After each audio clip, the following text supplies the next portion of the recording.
All right, time to see how big I am. Shit.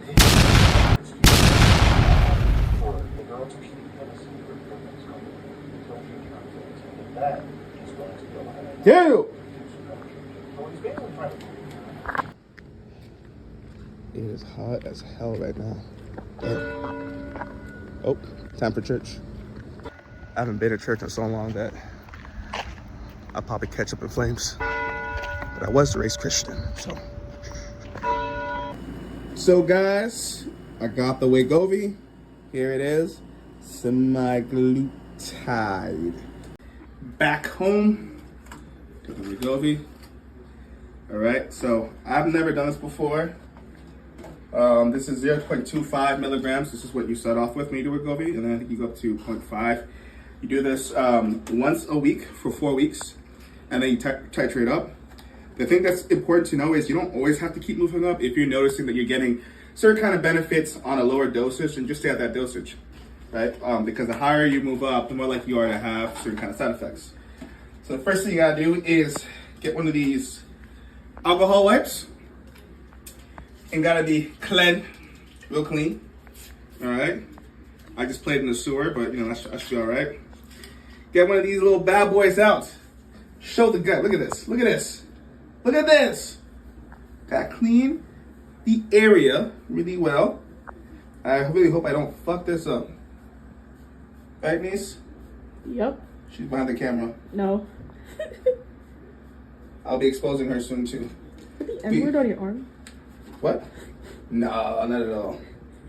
Okay, now that I've sterilized the area, I grab this, and I figure how to do it. Grab me the package. Okay. Okay. Push the pen firmly against your skin. Not yet. Oh. So you take the Wegovy pen, pop that sucker off. This is supposed to turn yellow. I've never done this before, so here we go. If I die, I die. Hold it for 5 seconds. 3, 4, 5, 6, 7, 8, 9, 10, 5 to 10 seconds. And that's it. Got a little bit of blood down there. Means I'm dying. No, you're fine. So this tube turns yellow once you're done. That means that the glutide has been injected into your body. So this is day 1 of me doing this. This is the before. Ready? Ready to see how fat I am? How fat I am. So like I said, I gained probably 40 pounds during the last part of my taper.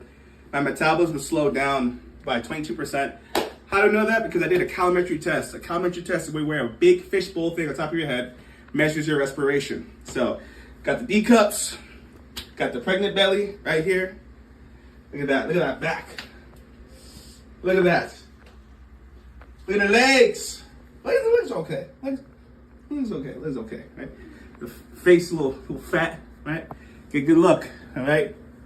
Now I'm gonna be working out twice a week, weightlifting, Monday and Thursday, upper body, lower body, and I'm gonna be doing cardio in between there. Cardio for me, because my bad guys can't run, is walking 15 to 30 minutes, maybe some standard bike. Stay tuned for next week when I give you an update on symptoms and how I feel. Peace! Yo, what's good? Samuel Tuluo back at it again, aka Black Spartacus, aka Lord of Darkness, aka this has gone on too long. For many of you might know, might not know, I suffer from colitis, and I'm also fat as shit. If you've seen my recent video called The Many Faces of Benzos and I'm Done, I basically detailed how I finally got off of colitis. Oh, goddamn belt ruining the thing. Ah! Ah! I basically detailed how I got off of benzos after 15 years of being on them. Specifically, I was on clonazepam, and I did a 9-month taper, and I was able to get off of the drug. But while I was tapering off the drug, and while I've been on benzos, my metabolism crashed, basically. Now, I've always kind of been a heavier guy, but the heaviest I weighed was between 240 and maybe 260. Currently, I weigh 293 pounds. I'm fat. I'm heavy. the D cups. Remember that from the last video? D cups. All right. And the problem is when you have colitis and you're overweight, it actually exacerbates the symptoms of colitis: nausea, heartburn, vomiting, digestive issues, bleeding. Every time I shit, I bleed. I mean, I'm just telling you the real things here. All right. Anybody who's had colitis or Crohn's disease can obviously relate. So I was basically tasked with two different options. Well, obviously, I'm glad I got for the benzodiazepine. I'm still recovering from the benzodiazepine. Usually up to 6 months of recovery from that if you had a smooth recovery, and still some people, smooth taper, and some people will still vary. But because I'm 293 pounds, I'm 5'11", I should be weighing about 200 to 190 pounds at the most. My colitis is being exacerbated. When you have colitis, just add indigestion. When you have colitis, there's really only a couple things you can do. You can take a biologic like Humira or Entyvio, an IV infusion of it. They infuse it into your body. Those usually carry a lot of side effects.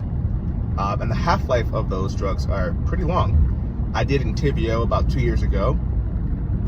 And the irony is that it worked, but I felt like shit for 2-3 months because that's how long it takes for the drug to get out of your body entirely, which makes sense, right? You have the infusion and it stays. It's also suppresses your immune system. Colitis is an autoimmune disease. Your body's attacking the lining of your gut. And of course, this is usually coupled with other gut issues like dysbiosis, sometimes other bacterium in your gut. I mean, the lining of your intestinal wall is perforated. And so usually people who have colitis not only have high inflammation in the gut, which is determined by a stool test, but sometimes they'll have high blood inflammation as well. The C-reactive protein and their SED rate could be pretty elevated. Mine was through the roof. So I took Mesalamine in the past. It's a 5-acetyl. I took the Mesalamine enema and suppository. That's a lot of fun to do every single night. But they didn't really help me out. Now, I don't know if my benzo taper made it worse. Studies showed that it does. Studies by Dr. Heather Ashton. She was a British psychopharmacologist. Ran a clinic on helping people taper off. She said that benzos can make your GI issues worse. But I'm basically stuck with the decision of either using Mesalamine or Velpsity. Velpsity is another kind of colitis medication. It's a molecule. It works a little differently than a Mesalamine. I'll put some information up here. So, I obviously need to lose weight, and I find it challenging to exercise because I actively feel like trash. Energy is very low. Sometimes I'm dizzy. But being a big guy, my back is always hurting. My knees always hurting. My ankles always hurting. So when I found out that semaglutide, which is what Wegovy is, what I'll be taking, has the ability to not only help you lose weight, but also it has anti-inflammatory properties in there that can help you quell inflammation. And what is colitis? It's inflammation in your colon. I realized I could be killing 2 birds with 1 stone. Now, I know the semaglutides are all on the craze here, but I don't know how many people know that semaglutides do show some mechanism of action against colitis. It won't cure colitis, because colitis cannot be cured. I wish it could. But it can be put to a place where you're in clinical remission, to the point where you don't feel any of the colitis-like symptoms. Still means you have to be careful than the average person, depending on what you're eating and whatnot. But it means that you can live a pretty good life. Your quality of life would be a lot better. So I'm thinking here, well, I can kind of kill 2 birds with 1 stone. I can drop the weight, which also indirectly makes colitis worse, and I could reduce systemic inflammation and gut inflammation. So that's exactly what I'm going to do right now. I'm on my way to CVS Pharmacy, and I'm about to pick up my Wegovy. And I'm going to show you guys my very first dose, how I do it. This is just educational. I'm obviously not a doctor. I mean, look what the fuck I'm wearing. I'm talking. I'm just a guy who has gone through 15 years of medical health issues And I've had to learn along the way, had to learn how to read studies and data, and put myself through a lot of different evaluative processes to find out what was wrong with me.